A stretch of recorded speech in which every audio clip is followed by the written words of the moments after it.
Hello and welcome to this special edition of Global Insights on China's economy, a series of high-end interviews with movers and shakers, economists and industry watchers. I'm Xu Qinduo. Our guest today is Essam Sharaf, former Prime Minister of Egypt, here to share with us his insights on China's further deepening reform and opening up, and also how the Belt and Road Initiative promotes the development of developing countries. Essam Sharaf served as Egypt's Prime Minister in 2011 and Minister of Transportation from 2004 to 2005. Mr. Sharaf has made outstanding contributions to promoting cultural exchanges and mutual learning between China and the rest of the world. Visiting China more than 40 times since 2005, Mr. Sharaf has marveled at the great changes happening in China and has forged a close bond with the country, saying that he has witnessed the birth of a great country. Welcome, Prime Minister. China has been recently showing this determination and a commitment to further deepening of its economic reforms and also opening further to the outside world. You have been a constant observer, you know a lot about the bilateral relationship and Chinese development.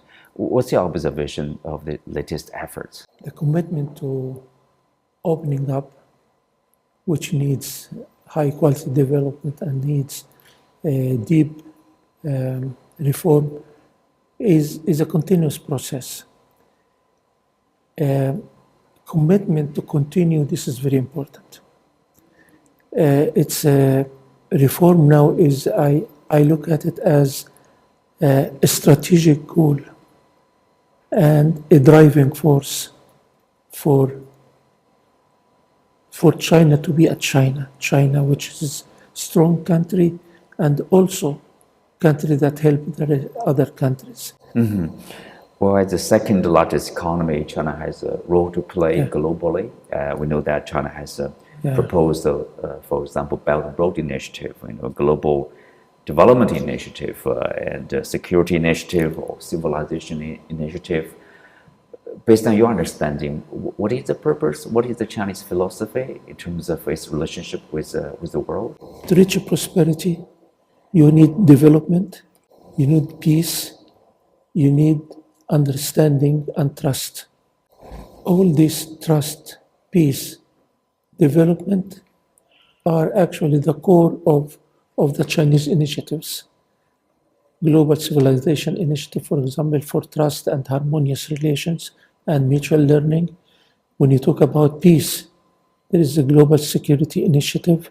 When you talk about development, you have a Global Development Initiative who's a roadmap for development, especially for developing countries. So these initiatives did not come from the air. It comes from the deep values of China civilization. When you talk about peace, China led the concept of 5 principles of peaceful coexistence. And now, after so many years, I don't know, maybe 70 years, we wish that we can actually apply 2 of them.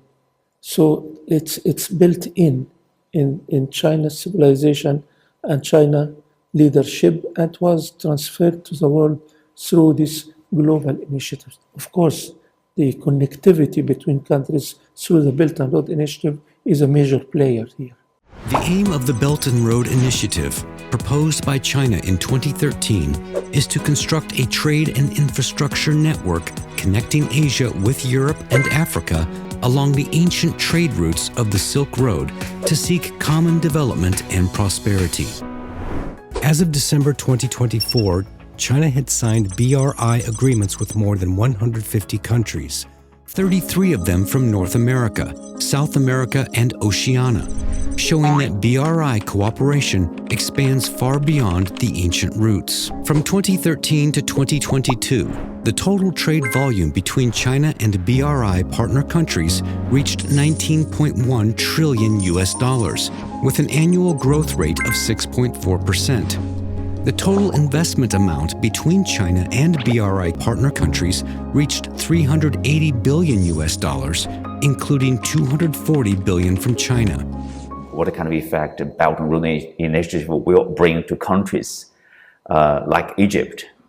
and helping with the product by creating jobs, probably by growing the economy? There are five cooperation priorities, including trade facilitation, policy coordination, and of course people-to-people connectivity and other. So it is a whole package when we deal with each other. To have trade, for example, increasing trade through the Belt and Road Initiative means more jobs. More jobs means more income. More income means less borrowing money. Mm-hmm.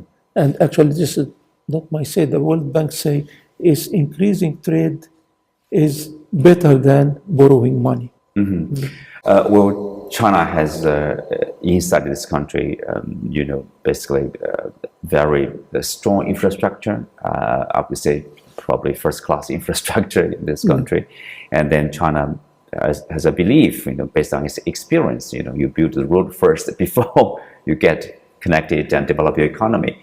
And similarly, now we are seeing China is very strong in renewable energy, solar panels, wind technology, and wind energy, and also the EVs, for example. Are we also seeing China moving its investment or trade or technology in working together with Egypt? Yes. See, beside the infrastructure projects and things like that, my friends, because I'm a university professor, and my friends in different universities, including, of course, Cairo University, you can feel the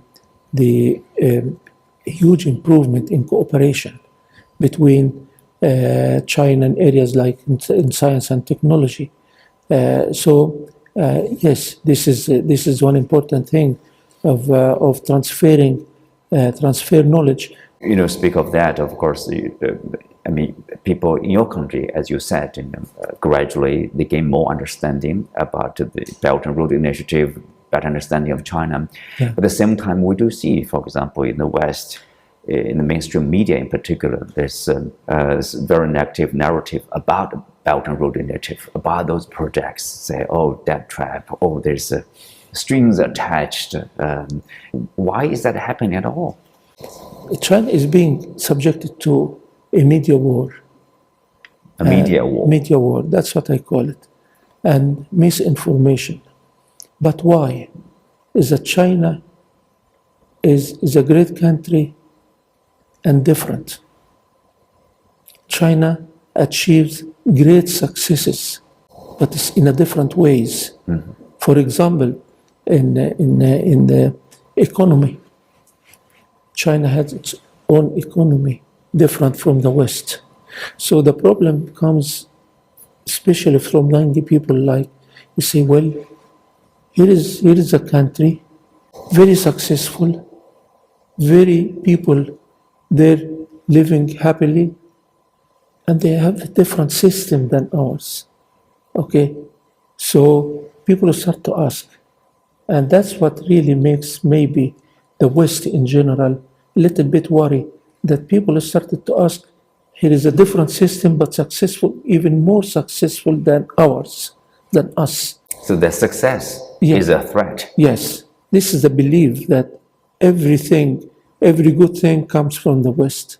So now there are good things coming from the East. So it's really the only way now, the only quick way is try to spread false information, negative information. And I believe, I hope that people understand that this is because of somebody is not very much interested in the success of China.